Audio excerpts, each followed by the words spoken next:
পরের দিন শিয়াল ছাগল আর বানরকে নিয়ে যাচ্ছে খেলা দেখাতে। সবাই আসুন, বানর আর ছাগলের খেলা দেখুন। ছাগল, তুই আগে খেলা দেখা। না না না, আমরা ছাগলের খেলা দেখবো না, আমরা বানরের খেলা দেখবো। দেখলি ছাগল, তোর খেলা কেউ দেখতে চায় না, সবাই আমার খেলাই দেখতে চায়।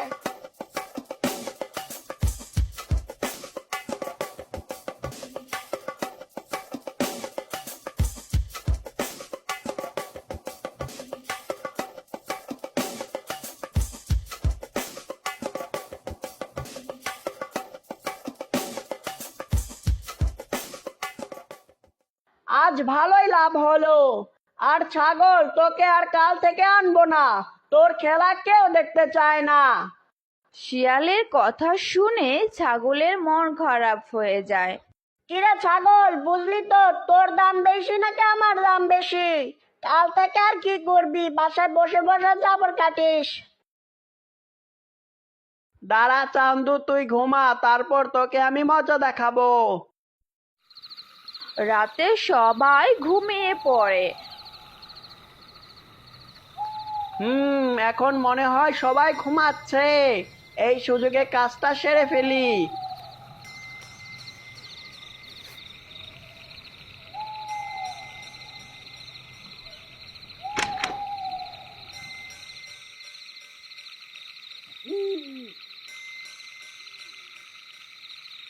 ছাগলটা শিয়ালের সব টাকা পয়সা নিয়ে বানরের বালিশের নিচে রাখে।